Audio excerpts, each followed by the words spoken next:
तिलहन इंडस्ट्री पे सरकार का फोकस था। सरकार ने इस बात को दोहराया है कि तिलहन में आत्मनिर्भर बनने की ओर काम करना होगा, इस पर फोकस बढ़ाना पड़ेगा।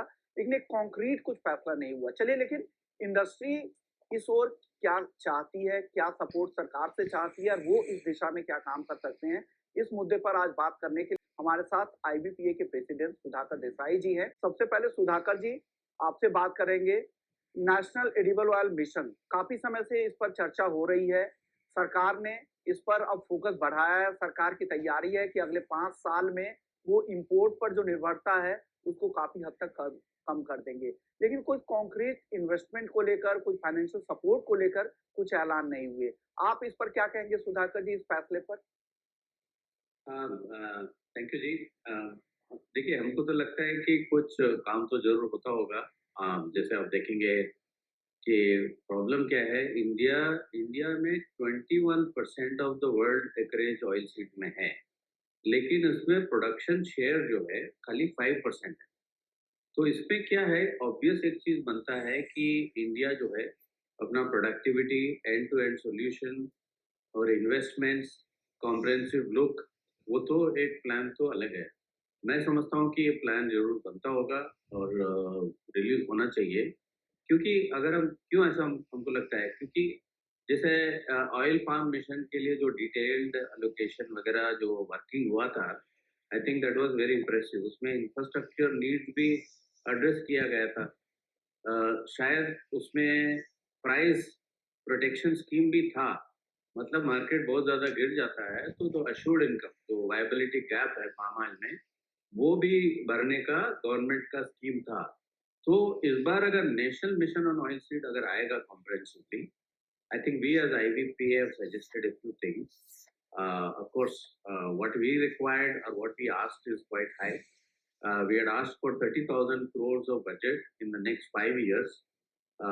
किस किस सेगमेंट में क्या क्या इन्वेस्ट करना है, और कैसे हम आज का जो 65% डिपेंडेंसी है, मतलब इट इज़ रियली कंसर्निंग।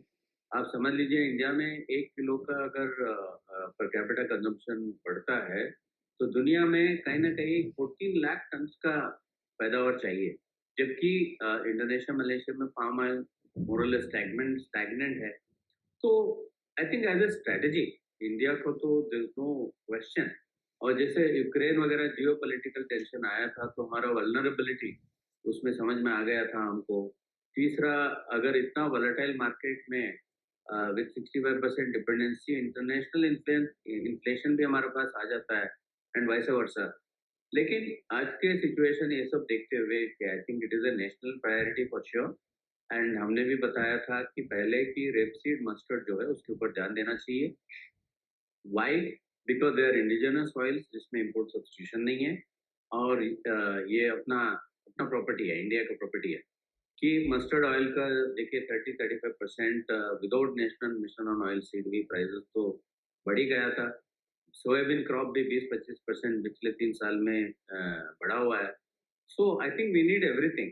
ऐसा नहीं है कि एक ऑयल सीड है, we should work on sunflower with 42%। South में काफ़ी पैदा हुआ करता था पहले, बिहार यूपी में भी सनफ्लावर ग्रो होता था मेरे ख्याल से 20 साल पहले। So I think we need to invigorate and re-energize this domestic oil seed sector.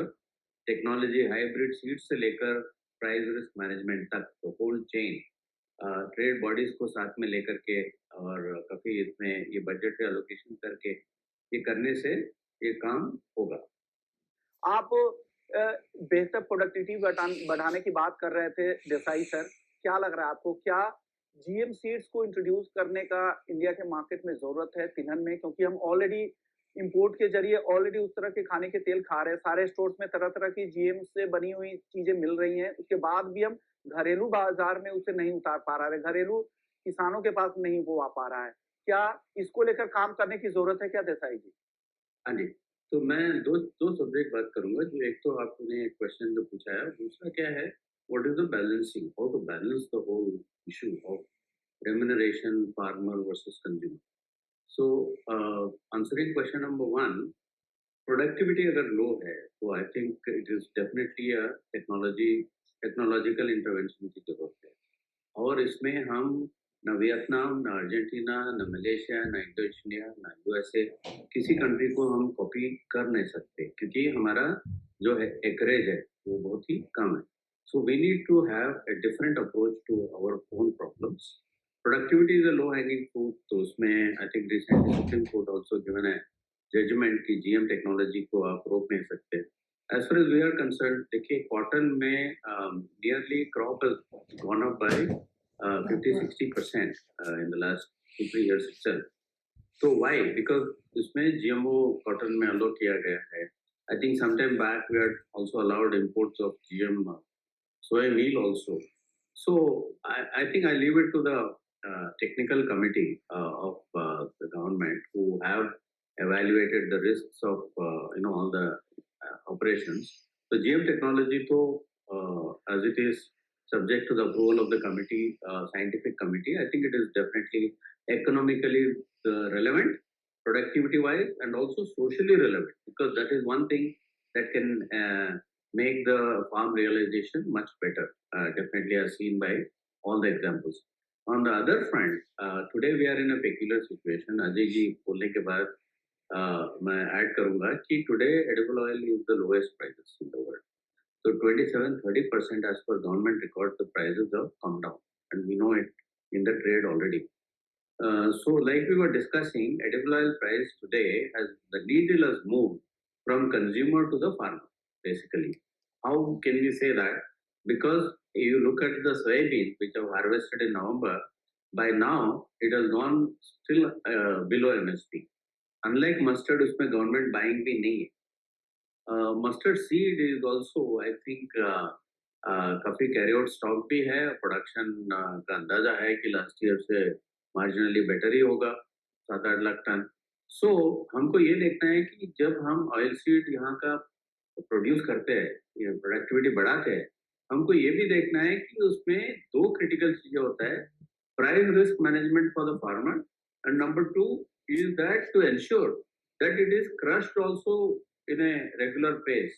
आज क्या हो गया कि ऑयल सीड का प्रोडक्शन बढ़ा है, वो गोडाउन्स में है, and on the contrary we have imported 2 million tons more oil because that is cheaper.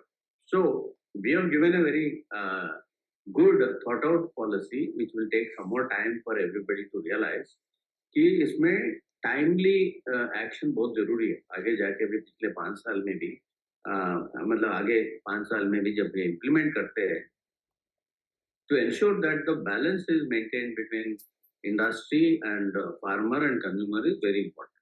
So आप क्या करेंगे? हमने एक tabulation दिया था कि भाई you fix your MRP what you want, you fix your MSP, and depending on the global prices you automatically change the duty. मतलब आपको आज के दिन में 2020 के बाद कितना वॉलेटिलिटी मार्केट में देखा है आपको पता है? 40-50% मार्केट अपसाइड या डाउनसाइड होता है.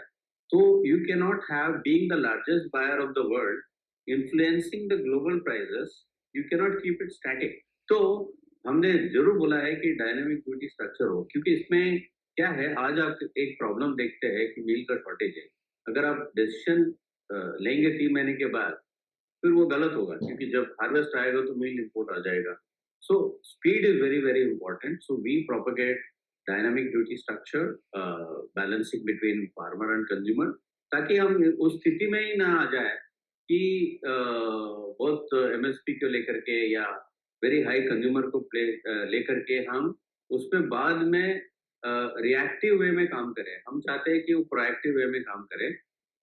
इवेंचुअली अगर आप देखेंगे पिछले 10 साल पास्ट में देखेंगे तो होता तो वही है कि जब इंटरनेशनल प्राइस बढ़ता है तो ड्यूटी कटता है एंड रिवर्स होता है, लेकिन उसका timing is more important than anything else. So we have given a very important policy suggestion. This policy is very important for farmers, for consumers, for the oil palm plantation also, given the extreme volatility in the global markets and the role of India in the same. तो ये हमारा opinion रहेगा. Sir सुझाव तो अच्छे हैं, लेकिन ground पे इम्प्लीमेंट नहीं होता, वो दिक्कतें हैं. सुधाकर जी, अब भाव की बात कर रहे थे अजय सर, जैसा MSP के नीचे 2 अहम आपके तिलहन हैं, सोयाबीन और सरसों. पिछले जब कोरोना काल में आपने देखा जब दाम अच्छे मिले थे तो सरसों की रिकॉर्ड पैदावार भी हुई थी, लेकिन अब जब एमएसपी के नीचे है भाव और दूसरी तरफ रिकॉर्ड इंपोर्ट भी आप कर रहे हैं और आत्मनिर्भर की भी बात कर रहे हैं, तो काफी कॉन्ट्राडिक्टरी लग रहा है। कैसे होगा ये सब कुछ? एक तरफ तो सब कुछ चीजें आप उल्टी कर रहे हैं और सीधी चलने की भी बातें कर रहे हैं। बहुत सिंपल है, इसका आंसर तो बहुत सिंपल है कि जैसे मैंने अभी ऑलरेडी बोल रहा था कि इस वक्त अगर प्राइसेस कंफर्टेबल है, इतना ज़्यादा कंफर्टेबल है कि ये देखिए हमने इंडोनेशिया में भी देखा था। 1 महीने 2 महीने के लिए कंज्यूमर के लिए बहुत सारे कदम उठाए थे, फिर बाद में 1 महीने के अंदर प्राइसेस जो एफएफबी का है, पाम फूड का है, ग्लोबली इतना गिर गया है कि अभी फोकस एकदम फार्मर के ऊपर आ गया है, उसका रेम्यूनरेशन के ऊपर. So government priority will keep shifting. So that's why we want to give a more stable, the word is balancing act. You have to balance, it's a very tough job. So you have to balance between consumer and prices and run it very smoothly. It's our responsibility, keep being a biggest buyer in the world. Second चीज जो आप बोल रहे हैं कि MSP का related issue, हम तो बोलेंगे कि there is also make in India issue for the industry. I think refined oil जो 16 मिलियन टन हम बोल रहे थे इंपोर्ट हुआ है, उसमें करीब करीब 3 मिलियन टन तो रिफाइंड ऑयल आया है, मतलब फिनिश गुड्स आया है. तो it has come at the cost of the refining industry here. So अगर मैन्युफैक्चरिंग इंडस्ट्री इंडिया में अगर ठीक रखना है तो हमारा रिकमेंडेशन नंबर 1 कि रिफाइंड ऑयल में ड्यूटी थोड़ा बढ़ा दे. इससे क्या होगा, 3-4% ही बढ़ा दे, 5% ही बढ़ा दे. उससे क्या होगा कि रिफाइंड ऑयल का जो आना खत्म हो जाएगा, इंपोर्ट रेगुलेट हो जाएगा और ऑटोमेटिकली डोमेस्टिक सीड जो है वो एमएसपी के ऊपर चले जाएगा. So our response number 1 would be to increase the differential between crude and refined, and this will help industry also and farmer. वो तो एकदम क्लियर है, साफ सॉल्यूशन दिखता है. दूसरा लॉन्गर टर्म अगर सोचे कि ऑटोमेटिकली आई थिंक ये quick decision making between the two. Like Ajay ji also said that price is a very important trigger for the farmers. अगर price protected है, अगर उनको भरोसा है कि then automatically they will increase the productivity. And number 3, we should not keep produced oil seeds in stocks, either in the trader's hands or industry hands. It should get crushed and it should outflow. Then what happens? Month on month आपका imports भी regulate रहेगा और India बहुत ज्यादा import नहीं करेगा suddenly instead of smooth functioning, तो global market भी रिएक्ट करेगा. So I think this is the opportune time for India, opportunity. और चलिए अप्रैल तक तो मार्केट थोड़ा टाइट है पाम का, लेकिन मई जून के बाद there is a big South American crop. I think Argentina crop is double than last year, which has reached its normal level. Sun oil is waiting for Indian demand. In fact, मैं तो बोलूँगा कि sunflower oil global market is very much dependent on what India does and how much it buys. Similarly, आगे जाके पिछले 3-4 आगे by अप्रैल मई जून, कम से कम मेरा अंदाजा है अप्रैल मई तक कि आपका मस्टर्ड, सोया, पाम, sunflower oil सब एक ही भाव हो जाएंगे because of S&D factors behind the same. So I think consumer will have a very comfortable price, and also all oils will be available more or less at a very narrow range, unlike previous, let's say, a couple of years. Number 3, refined oil को थोड़ा रोक लगा के duty बढ़ाने से MSP का problem भी नहीं रहेगा. ह्यूज गवर्नमेंट बाइंग करके सपोर्ट करने के भी, क्योंकि उसमें भी बहुत खर्चा लगता है. We know from the industry, when you buy a lot of oilseeds, you link a lot of working capital, a lot of godown space. There's a lot of cost. There's also a risk of prices for anybody who holds the stock.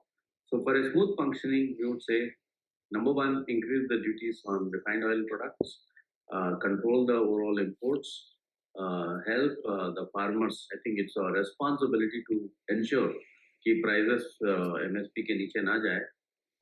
That's an assured thing. I think we should definitely support that. Before the national mission on oilseeds is implemented, short term में कम से कम ये तो कर सकते हैं कि duty थोड़ा बढ़ा दे, बहुत ज़्यादा नहीं, 3-4%. उससे किसी को कोई नुकसान नहीं होगा. There is no threat of consumer prices, क्योंकि 30% तो लोएस्ट तो ऑलरेडी चल ही रहा है.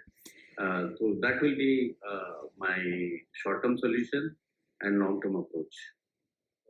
बिल्कुल सही सुझाव है। आप लोगों के सुझाव काफ़ी अच्छे हैं, जिसमें किसानों को अगर बेहतर भाव देना तो सबसे अहम है, तभी किसान इस ओर आएँगे, उनका रुझान खेती पर होगा। साथ-साथ उनको जागरूक करना होगा, उन्नत खाद, बीज उन्हें मुहैया करानी होगी। इस सेक्टर में निवेश को बढ़ाना पड़ेगा और इंडस्ट्री के साथ उन्हें लिंक करना पड़ेगा और इंडस्ट्री की जो दिक्कतें हैं, उसके लिए सिंगल विंडो होनी चाहिए। उनकी समस्याएँ जल्द से जल्द दूर हो और इंडस्ट्री से अगर राय लेंगे, तो ग्लोबल लेवल की जो कॉम्पिटिटिव टेक्नोलॉजी है, वो यहाँ पर किसानों तक, ग्राउंड तक पहुँच पाएँगी। साथ ही तिलहन उत्पादन के लिए इंसेंटिव को भी बढ़ाना पड़ेगा और एक मांग जो इंडस्ट्री की तरफ से लगातार रही है कि जो रिफाइंड ऑयल है उस पर इंपोर्ट ड्यूटी को बढ़ाना होगा और क्रूड और रिफाइंड के जो ड्यूटी का जो फर्क है उसके गैप को काफी बड़ा करना पड़ेगा, तब ये काम हो सकता है। क्योंकि जब तक भाव नहीं मिलेंगे, इंडस्ट्री को आप सपोर्ट नहीं करेंगे, घरेलू इंडस्ट्री को सपोर्ट नहीं करेंगे, तब तक काम नहीं होगा, तब तक हम आत्मनिर्भर नहीं हो सकते हैं। शुक्रिया सुधाकर सर आपका। Please like and subscribe IVPA channel.